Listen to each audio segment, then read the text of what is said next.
এরে বাজান গুনাহ আসবে, সবর করব কার মতো? ইউসুফ আলাইহিস সালাতু ওয়াস সালামের মতো। দরওয়াজা জানালায় তালা লাগাইয়া আজিজে মিশরের বিবি কয়া, ইউসুফ আয়, আমার মনের চাহিদা মিটা দে। আমি আমার গল্প বলতেছি না বাজান, আমার মন মতো বলতেছি না। আপনাদের গ্রামের কোরআনে এই ঘটনাটা আছে, আমি বানায়া বলতেছি না। ইউসুফ রে আয়, আমার মনের চাহিদা মিটা দে। ইউসুফ কয় না না, আমি পারবো না, আমি ভয় করি আমার আল্লাহ রে। ভয় করে কি করবি? দেখোস না দরওয়াজা জানালা সবগুলা বন্ধ করে দিলাম, যাইবি কোথায়? ইউসুফ আলাইহিস সালাম কয় যাব কোথায় তোমারে বলা লাগবে না। ইউসুফ আবার সরাসরি মালিকের সঙ্গে যোগাযোগ লাগায়া দিছে। জোরে কোন সুবহানাল্লাহ। আল্লাহ, আমার মনটা গুনাহ করতে চায় না, কিন্তু আজিজে মিশরের বিবি দরওয়াজায় তালা লাগাইলো। আল্লাহ আপনি আমারে বাঁচান। আল্লাহ কই ইউসুফ ভয়ের কিছু নাই, আমি আল্লাহ তো এখনো আছি। সুবহানাল্লাহ, আমি আল্লাহ তো এখনো আছি। কই করবেন কি? কি করব তোমার চিন্তা করা লাগবে না, তুমি আমি মাওলার নামে একটা দৌড় মারো। কই কোন দিকে? কই দরওয়াজার দিকে। দরওয়াজার দিকে দৌড় মারলেন রে বাবা।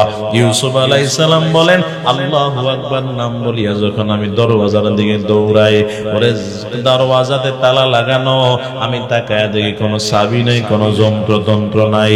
আমি মালিকের নাম নিয়ে যখন দৌড় মারলাম দরওয়াজার সামনে গিয়া, আমি তাকায়া দেখতেছি কোনো চাবি আর যন্ত্র ছাড়া আমার মালিক আমার জন্য দরওয়াজা খুলে দিয়েছে। ওই মালিক এখনো আছে না নাই? জোরে বলেন না বাবা, মালিকের ক্ষমতা ওইটা এখনো আছে না নাই? এর যুবক, যদি ওই মালিক থাকিয়াই থাকে তাহলে গুনাহ তোমার সামনে আসলেই তোমাকে সবর করা লাগবে। যদি সবর করতে পারো আল্লাহ তোমার পুরস্কার দিবেন। কিসের পুরস্কার? এই দুনিয়া আল্লাহ এটার পুরস্কার এই দুনিয়ায় দিবে না রে বাবা।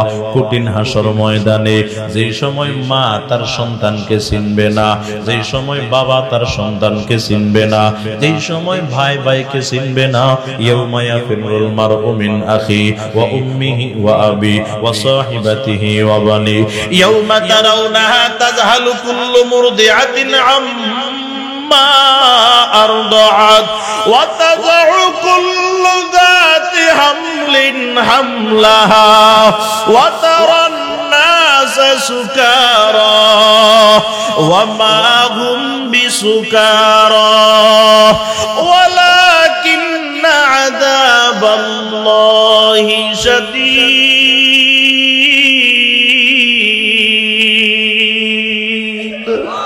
আল্লাহ পাক বলেন যেদিন ভাই ভাইকে চিনবে না, মা তার সন্তানকে চিনবে না, তার বন্ধু তার বন্ধুকে চিনবে না।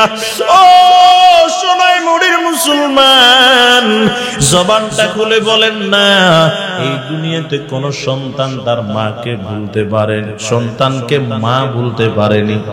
কথা কোন পারে? আল্লাহ পাক বলেন সেদিন তিনটা উদাহরণ দিয়ে আল্লাহ নিজে কোরআনে বলেন। 1 নাম্বার, দুধের সন্তানকে মা ভুইলা যাবে। 2 নাম্বার, গর্ভবতী মা গর্ভপাত করে ফেলবে, টেরও পাবে না। 3 নাম্বার, মানুষগুলা মাতাল মাতাল হয়ে দৌড়াবে। বুঝে থাকলে বলেন ওই কঠিন হাসর ময়দান কেমন কঠিন হবে যেদিন দুধের সন্তানকে মা ভুলে যাবে। এই দুনিয়াতে দুধের সন্তানকে মা ভুলবে তো দূরের কথা, একটা 25 বছরের যুবক যখন মাকে কষ্ট দেয়, আঘাত দেয়, মায়ের উপর থাপ্পড় লাগায়া দেয়, এলাকার মুরব্বীরা দেখা সন্তানকে মারতে যায়, তোর মারে মারলি কেন? মা তখন মাঝখানে দেওয়ার হইয়া দাঁড়ায়া যায়, মারলে তোরা আমারে মার, আমার সন্তান রে তোরা মারিস না। কয়ে একটু আগেই তো আপনার সন্তান আপনারে মারলো, মারলে মারো। এই সন্তানকে বড় করতে কত কষ্ট হয়েছে আমি মা জানি, দুনিয়ার কেউ জানে না। কথা কোন ঠিক কিনা? এই মুসলমান আমার বাবা, এই দুনিয়ার জমিনে 25 বছরের যুবক কেউ মা বলতে পারে না, কি দুধের সন্তানকে বলবে? এই যুবক কথায় কথায় আসলো, এই জন্য বলতেছি, যদিও মা তার সন্তানকে বলতে পারে না, কিন্তু দুঃখের বিষয় হলেও কথা সত্য, এই দুনিয়াতে সন্তান মাকে ভুলতে দ্বিধা করে না। কথা কোন ঠিক কিনা? এদিকে নাই মনে হয় মা সন্তানরে চিনে না, সন্তান মাকে চিনে না, সন্তান মায়ের সাথে যোগাযোগ নাই। ওই ঢাকা থেকে চট্টগ্রাম থেকে 6 মাস পরে বাড়িতে আসছে, দুপুর বেলায় বাড়িতে খালি হাতে চলে আসলো, কিছু আনতে পারে নাই, কিন্তু বিকাল বেলায় শ্বশুর বাড়ির যাইতে ফলের গাঁটটি নিয়ে যায়। নাই নাই নাই, এলাকায় নাই এমন। এরে মা, মা তোর জন্য কত কষ্ট করছে তুই তো জানোস না। এই যুবক খেয়াল কর, আজকে বিবিরে নিয়ে পাগল হয়ে গেছো, 1 সপ্তাহ 2 সপ্তাহ 1 মাস 2 মাস অসুস্থ হইয়া দেখোস না তোর বিবি তোর থুইয়া চলে যাইব। এরে তোর শ্বশুর শাশুড়ি কতদিন তোর কাছে টাকা আছে, যতদিন শ্বশুর শাশুড়ির মহাব্বত আছে ততদিন। একটু তুই অসুস্থ হইয়া বিছানায় বছর খানেক পড়ে থাকোস না, দেখস না বাবা তোর শ্বশুর শাশুড়ি তোর আর চিনবে না। আর তোর কাছে টাকা থাকুক আর টাকা না থাকুক, সব সময় যে চিনবে তার নাম হলো মা। ঠিক কিনা? মুসলমান আমার, ও বাবা যুবক খেয়াল করে শুনিয়া লও, ওই আল্লাহর কসম, আল্লাহর কসম, আজকে যারা মাকে কষ্ট দিয়ে শ্বশুর শাশুড়িরে খুশি করাইতেছো, মা যদি তোমার উপর কষ্ট থাকা অবস্থায় মারা যায়, কষ্ট নিয়ে মারা যায়, শ্বশুর শাশুড়ির 14 গোষ্ঠীও যদি তোর জন্য দোয়া করে, তোর জন্য জান্নাত হারাম। কথা কয় না? তোর মা যদি তোর উপর মনে কষ্ট নিয়ে মারা যায়, তোর শ্বশুর শাশুড়ি 14 গোষ্ঠী নিয়ে যদি 1000 হাফেজ সাহেবকে নিয়ে যদি কোরআন খতম পড়ায় দোয়া করে, কোনো লাভ হবে?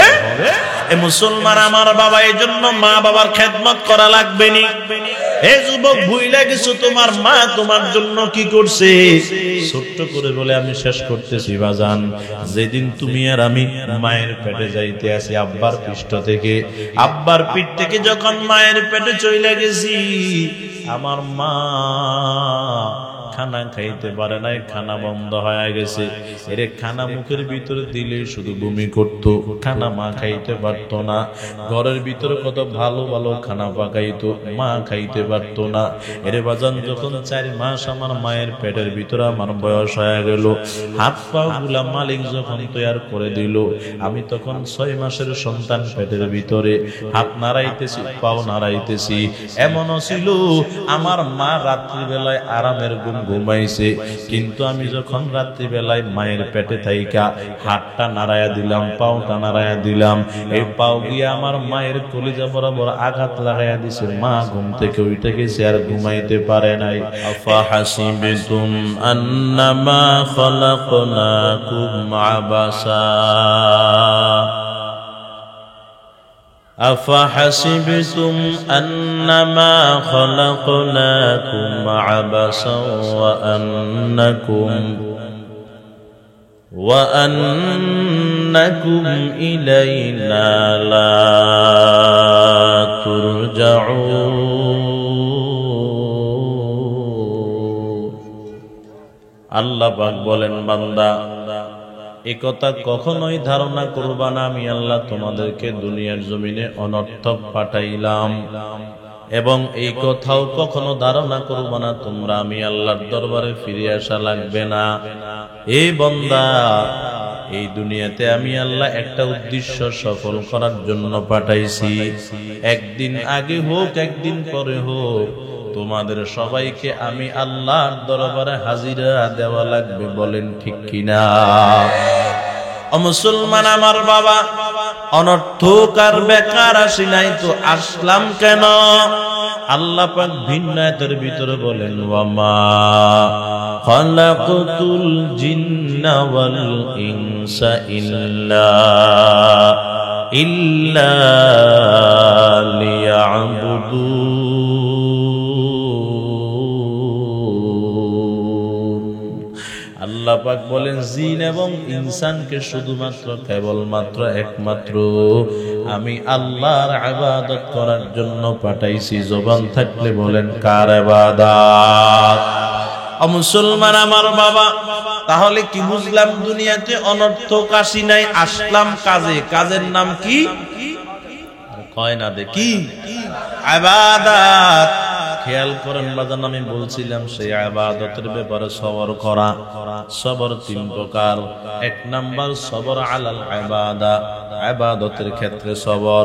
বলে হুজুর এইটার নাম তো বলছেন, এটা আবার কি?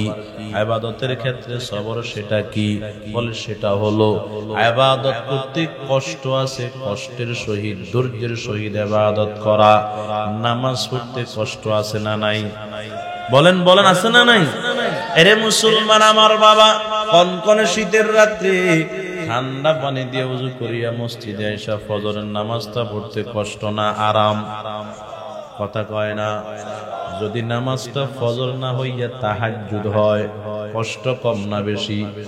বাজান, রমজান মাসটা যদি গরমকালে আসে, কাজ করিয়া একজন কৃষক বাবা, রিস্কাওয়ালা বাবা কাজ করিয়া তার জন্য রোজা রাখা কষ্ট না আরাম? কষ্ট রে বাজান। তাহলে বোঝা গেল ইবাদত করতে কষ্ট আছে। এই কষ্টের সহিত ইবাদত করা, এই ইবাদতে কষ্ট আছে। এজন্য সবাই নামাজ পড়তে পারে না, ফজরের নামাজ পড়তে পারে না। এমন কিছু লোক আছে দেখবেন 4 ওয়াক্ত পরে ফজর পড়ে না, আছে না নাই? কথা কন না নাই? মুসলমান আমার বাবা, তাহলে ইবাদত করতে কষ্ট আছে, কষ্ট করে ইবাদত করা। ও মুসলমান আমার বাবা, এই কথাটা কারো জন্য নতুন হইতে পারে, খেয়াল করেন বাজান। ইবাদত করতে কষ্ট আছে, এই জন্য কাউকে জোর করিয়া টানিয়া মসজিদে নিয়া নামাজ পড়াইলে তার কাছে মজা লাগে না। একবার আনলো, দুইবার আনলো, তিনবার না আনলে সে আসে না। তাহলে একদল আছে ইবাদত করতে বড় কষ্ট পায়, আর এক দল আছে ইবাদতের ভিতরে ডুব দিলে মজা পায়। বুঝেন নাই মনে হয়? এ মুসলমান আমার বাবা, এক দল আছে যোহর নাই, আসর নাই, মাগরিব নাই, এশা নাই, ফজর নাই, কোনো খবর নাই। যদি এক ওয়াক্ত নামাজও না পড়ে তার ঘুম ঠিক মতো আসে, কোনো অসুবিধা হয় না। কিন্তু আরেক দল আছে, তাকে দেখবেন কোন ব্যস্ততার কারণে যদি এশারের নামাজটা পড়তে ভুলে গেল, পড়ে নাই, কিন্তু ঘুমাইতে গেছে, চোখে ঘুম আসে না, কেমন কেমন লাগে। বুঝেন না মনে হয়? নিজের কাছে নিজেকে চোর চোর মনে হয়, আর মনে হয় যেন আমার কি যেন আজকে হারিয়ে গেছে। নিজেকে নিজে কেমন কেমন লাগে। হাইরে, আমার কাছে এমন অচেতন এমন কেন লাগে, পেরেশানি কেন লাগে? হঠাৎ করে মনে পড়ে আমি তো আজকে এশারের নামাজটা পড়ি নাই, ভুলে গেলাম। ওযু করিয়া তারপর নামাজ পড়ি, নামাজ পড়িয়া ঘুমে যাওয়ার জন্য বিছানায় গেলে ঘুম আসে, এর আগে ঘুম আসে না। কথা কোন ঠিক কিনা? ও মুসলমান আমার বাবা, তাহলে একদল ইবাদত না করলে কোনো অসুবিধা হয় না, আরেক দল ইবাদত না করলে বড় মুসিবতে পড়ে। হে মুসলমান আমার বাবা, এখানে তো অধিকাংশ মুরব্বী মানুষ দেখবেন, বৃদ্ধ মানুষ 80 বছর বয়স হয়ে গেল, এই রোজা রাখে। 25 বছরের যুবক রোজা রাখে না। কথা কয় না? বেরোজগারির সংখ্যা মুরব্বীরা বেশি নাকি যুবকেরা বেশি? কথা কন না কেন? তার মানে যুবকের চাইতে মুরব্বীর শক্তি কি বেশি? না না না, 80 বছরের মুরব্বী রোজা ভাঙ্গে না, 25 বছরের যুবক রোজা রাখে না। বুঝা গেছে ভিতরে কিছু আছে রে বাজান, আছে। কি আছে রে বাবা? বলে ওই 25 বছরের যুবকের কাছে রোজার মজা নাই, মজা বুঝে নাই। তাকে যদি জিজ্ঞাসা করা হয় কি রোজা বাংলা কেন, সব বড় কষ্ট পায়, এজন্য রাখতে পারি না। আর 80 বছরের মুরব্বী দেখবেন রোজাটা রাইখা আসরের নামাজ পড়ার জন্য মসজিদে আসলো, নিঃশ্বাসটা ফালাইলে টানতে কষ্ট হয়, টানলে আবার ফালাইতে কষ্ট হয়। জিজ্ঞাসা করে দেখবেন, বাবা এত কষ্ট করে রোজাটা রাখার দরকার কি? পারলে তো ভাঙতেও পারেন। এই দুই কানে শুনেছি এমন মুরব্বীর কথা, কয় হুজুর এ রোজার জন্য জান দিতে রাজি, 1 মিনিটের জন্য রোজা ভাঙতে রাজি নাই। আছে না না? এ মুসলমান আমার বাবা, তাহলে বেশ কম কোথায় একদল রোজা রাখে না আর একদল রোজা রাখে? যুবক শক্তিশালী মানুষ রোজা রাখে না, কিন্তু মুরব্বী বৃদ্ধ অবস্থায় জয়ীফ হয়ে গেল, দুর্বল হয়ে গেল, তারপরেও রোজা রাখে। কেন রে বাজান? বলে এরা কষ্টের ভিতরে ডুব দিয়া মজা পায়। কথা কন না কেন? কথা কয় না রে বাজান। একদলকে জোর করিয়া নামাজ পড়াইলেও নামাজ পড়ে না, আর একদল দেখবেন থর থর করিয়া কাঁপতে আছে, কিন্তু ফজরের নামাজটা মসজিদে গিয়া পড়ে। এরা কষ্টের ভিতরে মজা পায়। একদল আছে কষ্টের ভিতরে মজা পায় না, আর একদল আছে কষ্টের ভিতরে ডুব দিলে বড় মজা পায়। একটা ছোট্ট উদাহরণ দিতে আছি, বেয়াদবি মাফ করবেন বাজান, বুঝানোর জন্য। কষ্টের ভিতরে মজা আছে। কেমন মজা বুঝতেছেন কিনা আল্লাহ জানে। বুঝেননি কথা? কষ্টের ভিতরে মজা আছে না নাই? বলেন না, বলেন না। নাই নাই মনে হয় নাই। কষ্টের ভিতরে মজা কেমন? কষ্ট ছোট্ট একটা উদাহরণ দিতেছি। কষ্টের ভিতরে মজা কেমন? মাঝখানে একটা নদী, দুই পাশে দুইজন যুবক যুবতী একে অপরের সঙ্গে প্রেম প্রীতি ভালোবাসা করেছে। বেয়াদবি মাফ করবেন, ক্ষমা চাইতেছি, বুঝানোর জন্য বলতেছি বাজান। এই যুবক যুবতীর ছাড়া বাঁচে না। অনেক দিন পর্যন্ত সম্পর্ক গাঢ় হয়ে গেল। হঠাৎ করে ওই যুবতীর মা বাবায় খবরটা পাইয়া মোবাইলটা নিয়ে নিছে, কথা বন্ধ হয়ে গেল। এই গভীর সম্পর্কটার ভিতরে যদি এমন একটা বিচ্ছিন্নতা চলে আসে, বলেন না আর ভালো লাগবে নি? না না, ভালো লাগবে না। কোথায় খানা, কোথায় ঘুম, কোথায় সাজসজ্জা, সব হারাম হয়ে যাবে।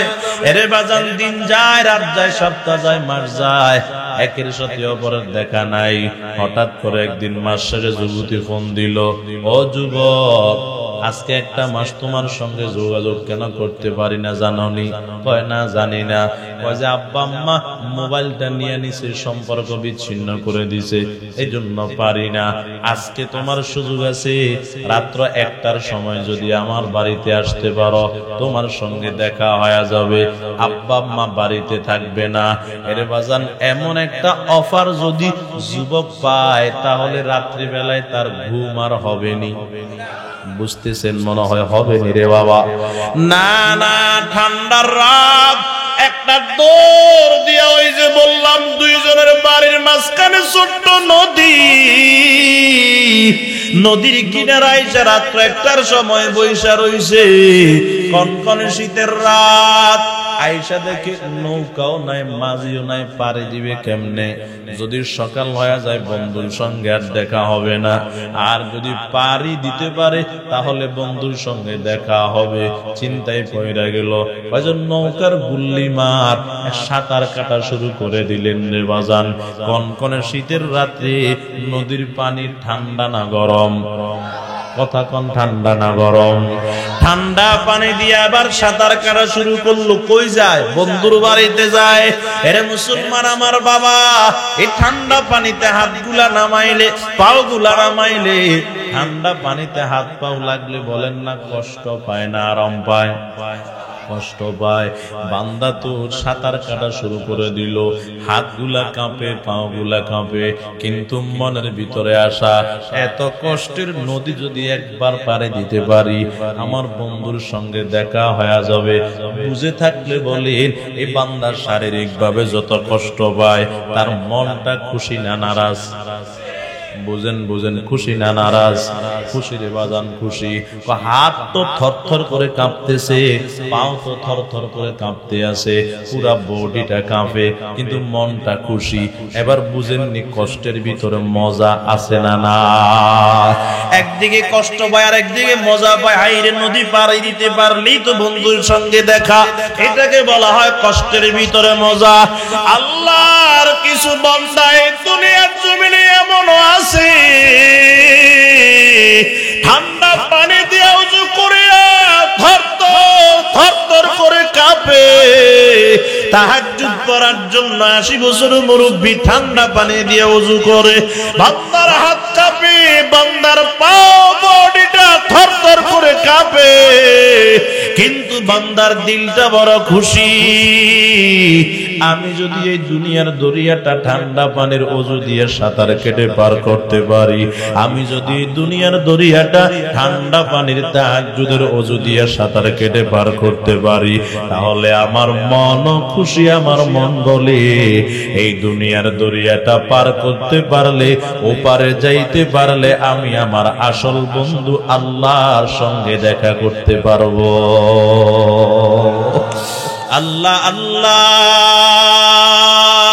দম্বাদম দেখে রে বগো করুনি হকে গো ইয়াদ ইয়াদ ও আল্লাহ আল্লাহ মি কুনাদ শামসু কমার আল্লাহ আল্লাহ মি কুনাদ শাজার হাজার আল্লাহ আল্লাহ মি কুনাদ আরদু সামা আল্লাহ আল্লাহ মি কুনাদ জওয়ে হাওয়া তো খোদা বন্দে নি তো খোদা বন্দে সাদি তো খোদা বন্দে নি তো খোদা বন্দে সাদি তো খোদা বন্দে আরবি তো খোদা বন্দে সমাই তো খোদা বন্দে আরবি তো খোদা বন্দে সমাই তো খোদা বন্দে করিবি তো খোদা বন্দে বাঈদি তো খোদা বন্দে করিবি তো খোদা বন্দে বাঈদি লিমানিল মুলকু তো গোয়ি তো সাজা ওয়ারে খোদাই লিমানিল মুলকু তো গোয়ি তো সাজা ওয়ারে খোদাই। জবান খুলে বলেন আমাদের রব কে? মুসলমান আমার বাবা, তাহলে ইবাদত করব কার জন্য? আল্লাহর জন্য। ইবাদত করতে কষ্ট আছে, কষ্ট করে হলেও ধৈর্যের সহিত ইবাদতটা করা, এটার নাম হলো সবর আলাল ইবাদা। খেয়াল করেন বাবা, আমি বলছিলাম 3 সবরের পুরস্কার কয়টা? 3 সবরের 3 পুরস্কার। আপনারা মনোযোগ নাই মনে হয়, এখানে আসেনি মনোযোগ? এরে বাজান 3 পুরস্কার, 3 সবরের 3 পুরস্কার। 1 নাম্বার সবর ইবাদতের ক্ষেত্রে সবর, এটার পুরস্কারটা বুঝে নেন। আমি সংক্ষেপে শেষ করতেছি বাজান, সময় কমের জন্য আমি শেষ করে দিতেছি, খেয়াল করেন। 1 নাম্বার সবর আলাল ইবাদা, ইবাদতের ক্ষেত্রে সবর। যদি কষ্ট করে ধৈর্য ধারণ করে যদি ইবাদত করতে পারেন তো আল্লাহ আপনাকে কি দিবেন? পুরস্কারটা কোরআন থেকে বুঝে নেন। আল্লাহ পাক বলেন, ইন্নাল্লাযীনা আমানু ওয়া আমিলুস সালিহাত কানাত লাহুম জান্নাতুল ফিরদাউসি নুজুলা ওয়াসিকাল্লাযীনা ইত্তাকাউ রাব্বাহুম ইলাল জান্নাতি যুমারা হাত্তা ইযা জাউহা ওয়া ফুতিহাত أبوابها وقال لهم خزنتها سلام عليكم طبتم فادخلوها خالدين জোরে কন্না আল্লাহু আকবার। মুসলমান আমার বাবা, 1 নাম্বার পুরস্কার আল্লাহর কোরআন থেকে বুঝে নেন। যদি ইবাদত সবরের সহিত ইবাদত করতে পারি আল্লাহ আমাকে আপনাকে কি দিবেন? আল্লাহ বলে, বান্দা ঈমান আনার পরে যদি কষ্ট করে ইবাদতটা করতে পারো, নেক আমল করতে পারো, তুমি আমার দিবে ইবাদত, আর আমি আল্লাহ তোমার ইবাদত এবং আমার রহমতকে সমন্বয় করিয়া তোমাকে দিয়া দিব আমার জান্নাত। বুঝেন নাই? দিব আল্লাহকে ইবাদত, আল্লাহ দিবেন কি? জোরে কর। এই মুসলমান আমার বাবা খেয়াল করেন, তাহলে ইবাদত ধৈর্যের সহিত ইবাদত করলে জান্নাত পুরস্কার দিবেন কি?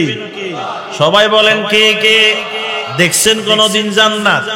আপনাদের বাড়ির ঘরের মতো কথা কয় না। সোনাই মুড়ি দামি দামি বাসা বানাইছো বাসার মতো না না না।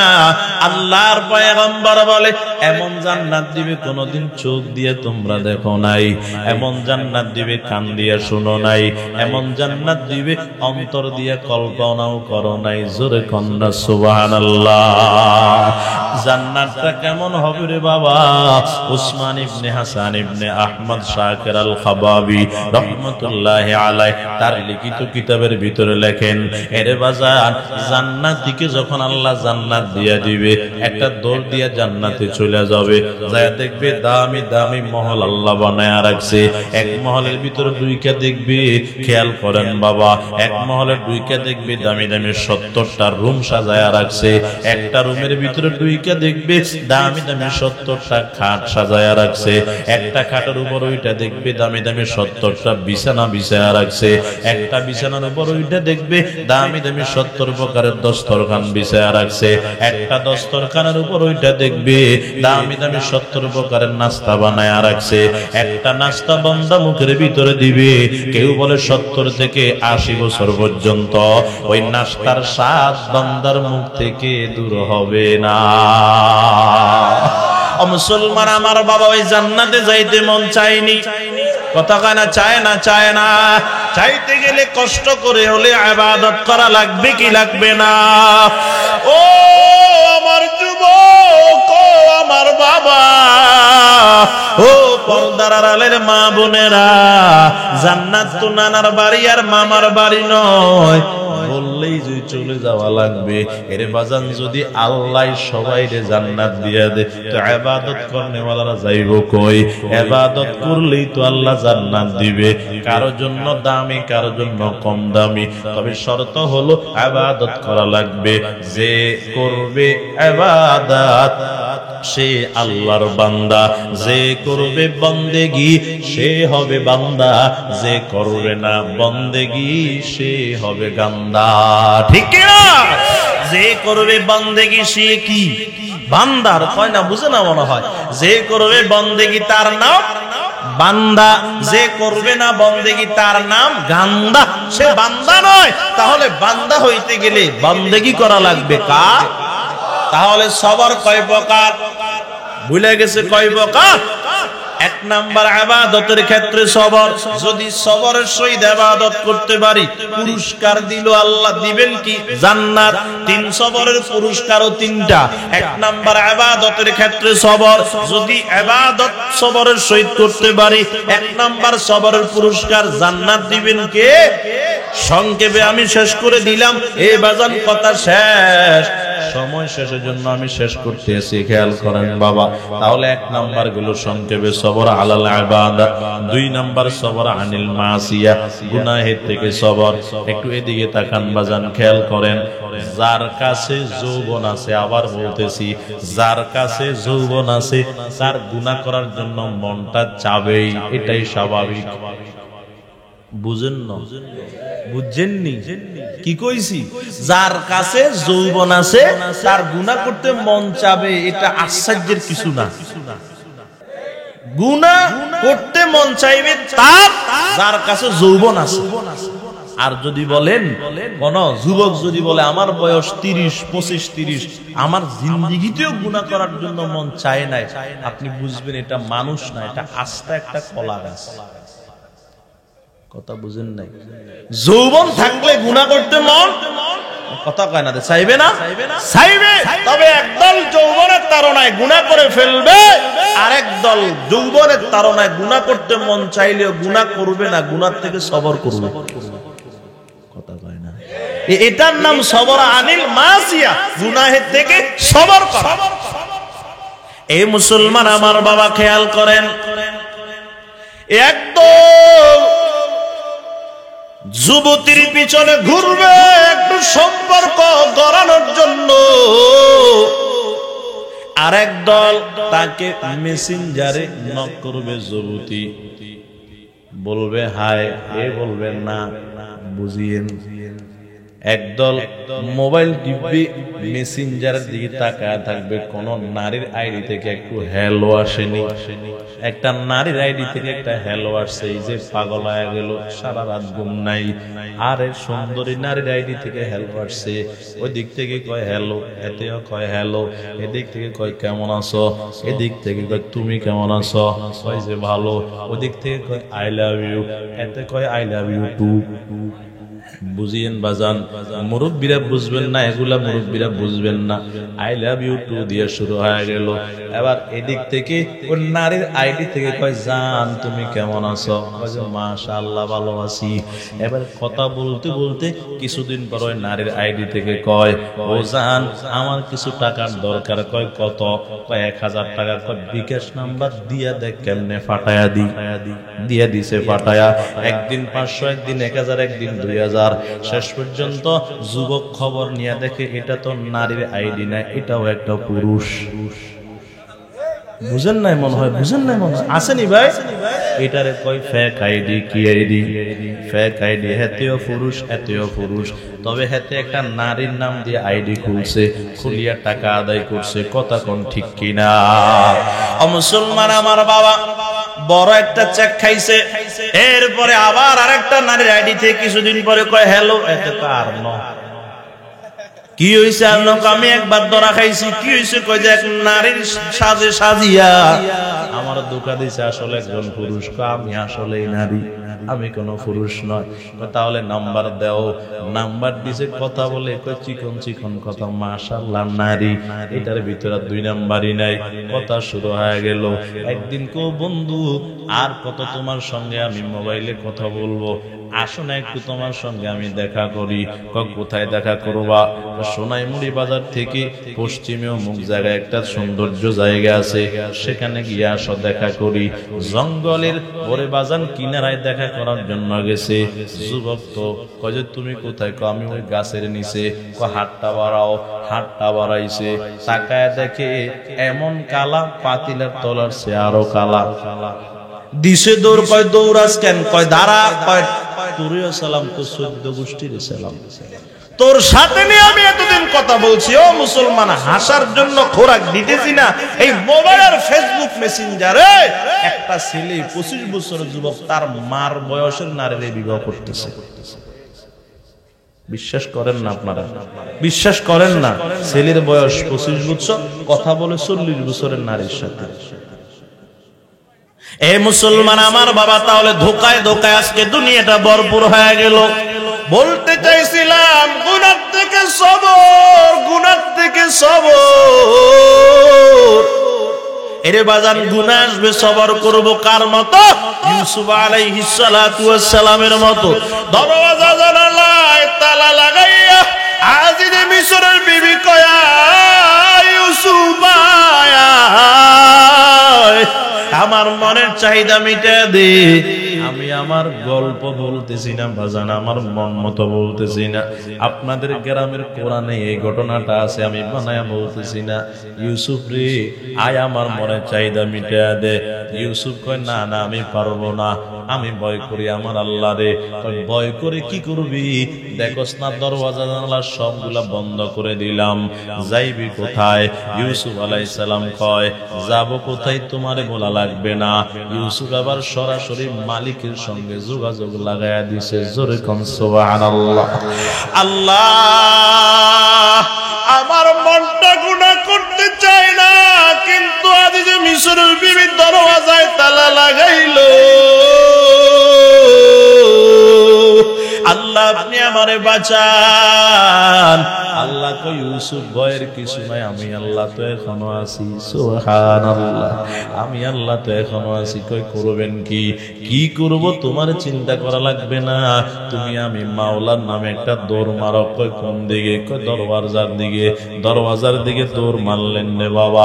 ইউসুফ আলাইহিস সালাম বলেন আল্লাহু আকবার নাম বলিয়া যখন আমি দরওয়াজার দিকে দৌড়াই, ওরে দরওয়াজাতে তালা লাগানো, আমি তাকায় দেখি কোনো চাবি নাই, কোনো যন্ত্রতন্ত্র নাই। আমি মালিকের নাম নিয়ে যখন দূর মারলাম দরওয়াজার সামনে গিয়া আমি তাকায় দেখতেছি কোনো চাবি আর যন্ত্রতন্ত্র ছাড়া আমার মালিক আমার জন্য দরওয়াজা খুলে দিয়েছে। ওই মালিক এখনো আছে না নাই? জোরে বলেন না বাবা, মালিকের ক্ষমতা ওইটা এখনো আছে না নাই? এর যুবক, যদি ওই মালিক থাকে তাহলে গুনাহ তোমার সামনে আসলেই তোমাকে সবর করা লাগবে। যদি সবর করতে পারো আল্লাহ তোমার পুরস্কার দিবেন। কিসের পুরস্কার? এই দুনিয়া আল্লাহ এটার পুরস্কার এই দুনিয়ায় দিবে না রে বাবা।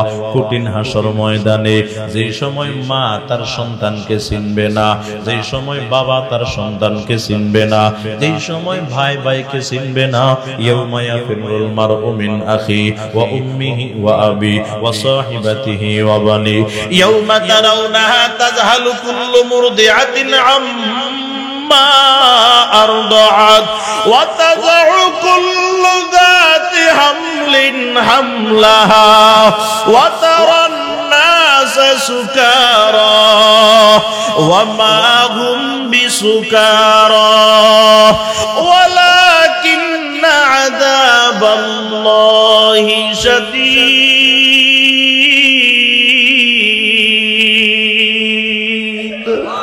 আল্লাহ পাক বলেন যেদিন ভাই ভাইকে চিনবে না, মা তার সন্তানকে চিনবে না, তার বন্ধু তার বন্ধুকে চিনবে না।